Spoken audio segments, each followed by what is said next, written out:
Hey everybody, NWA Prepper here. So today we are going to cut down some trees, and we are working with, what is it? The Methodist Church? Arkansas Conference United Methodist Church. Arkansas Conference United Methodist Church disaster team, which is a good friend of mine, the guy we're working with.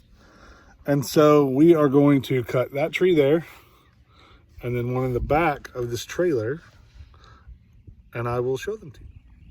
So his group moved this trailer in to help a lady who was flooded out in the floods near Fort Smith.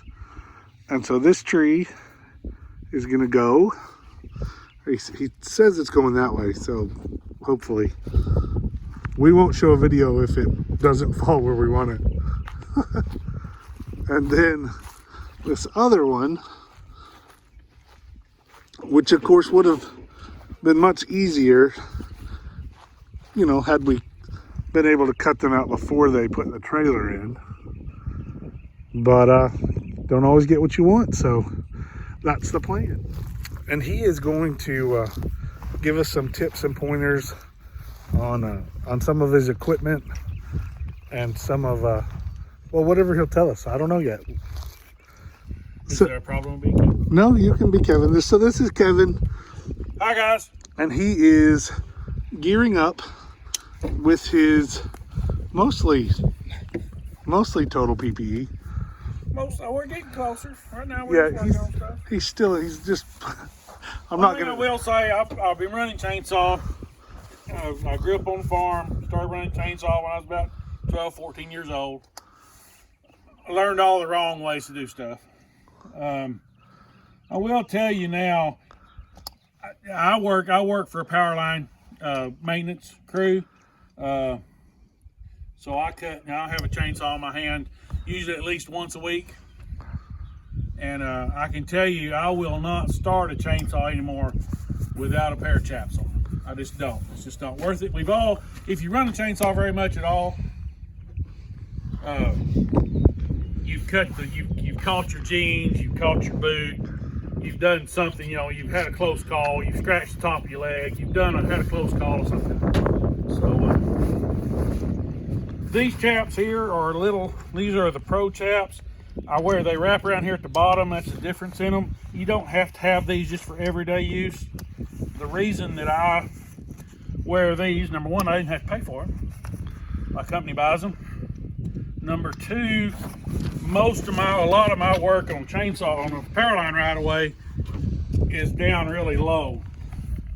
So I'm walking and cutting like this. And just a regular apron chap, if it just covers the front part of your leg and it doesn't have that wrap around like a pair of normal chaps, if a chainsaw catches, there's a chance it'll flip it to the side. Oh, I see. And so it would get your lower leg. Now, most people that use chainsaw don't have to worry about that. Just the typical Steel sells a little woodcutter kit. It's got a helmet and a set of chaps with it. That's perfectly fine. They're about 50, 60 bucks. You can catch them on clearance or on sale sometimes. These are about 100 for just the chaps.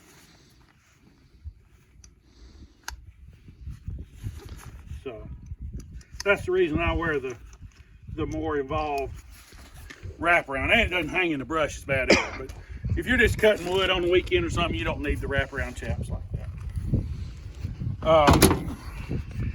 This is not sponsored or by any way compensated by the Steel Chainsaw Company, but everything I have is Steel.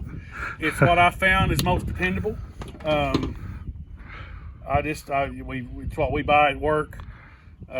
This is a 311 saw. It's got a 20-inch bar on it. This is pretty well the standard size saw. This is pretty well considered a big saw for most homeowners. A lot of homeowners, or if you got something cut up some limbs every once in a while, I'll get Travis's little saw out here. NWA Preppers. Oh no, I'm not supposed to say Travis. No, Travis is fine. Okay. And what about and man, it's slinging oil. He's slinging oil everywhere. He's got a little Poland Pro here, perfectly fine for cutting up. His chain's about to fall off of it, but we'll talk about that. A little saw like this is perfectly fine for weekend work, or like you cut things up in your yard, or cut a little firewood for your fire pit or something. But if you're gonna heat with wood, if you're going to be serious about it, you want to go with a, either Husqvarna or a Steel or a Johnson Red, Echo, So not a little girl saw like mine. That's what you're I'm not saying. going to say it's a little girl saw. Well, I am going to say it's got issues. It's a wannabe. So, something else I really believe in, and not if you're running saw every day in the summertime, but I believe in this, again, not necessarily a paid endorsement, but True Fuel happens to be the cheapest. Yeah. Husqvarna's got a brand, Steel's got a brand. There's 100 different brands of this shelf-stable fuel you can buy. At the very least, buy premium fuel at the station.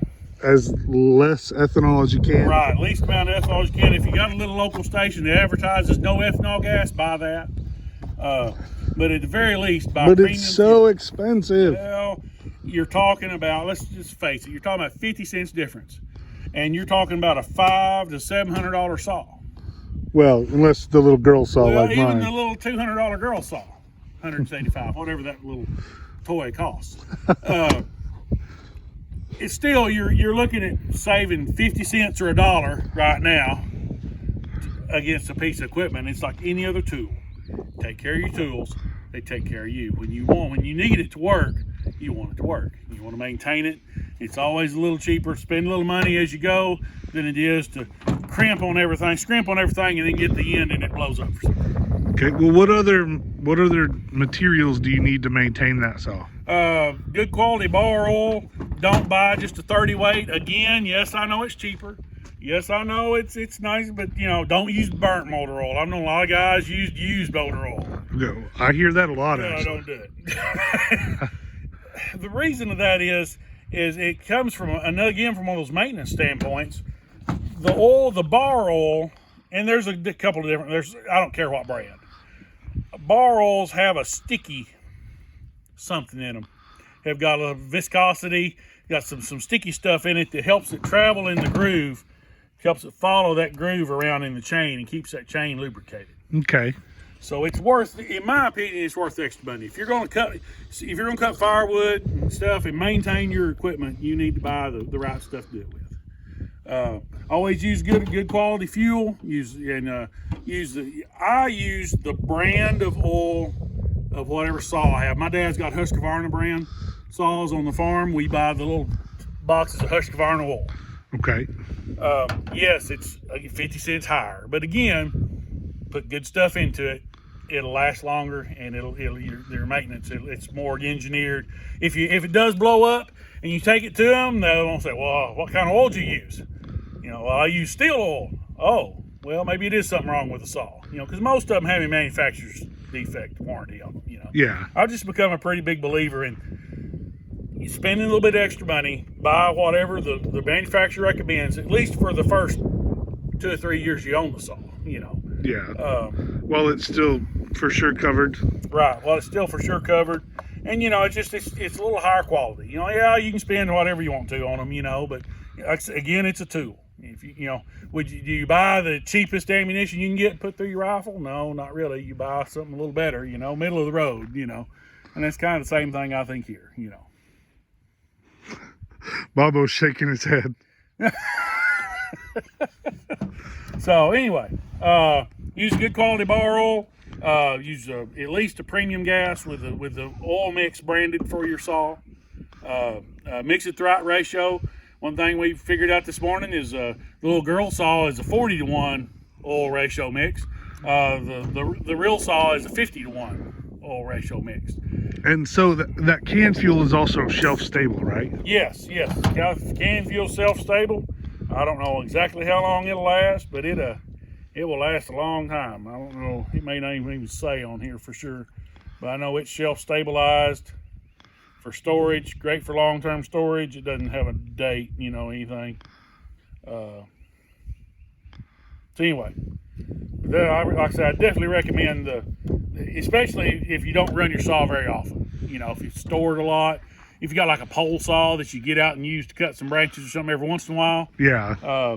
I've started where I buy enough of this for even my weed eaters and stuff in the fall. I'll run my last couple of tanks with this higher price. And this is not this. It's 32 ounces, so that's what, 2 quarts. Is that half a gallon? Yeah. I don't know. This is your talk. Okay. Yeah, it would be half a gallon, and yeah, it's $6 a can.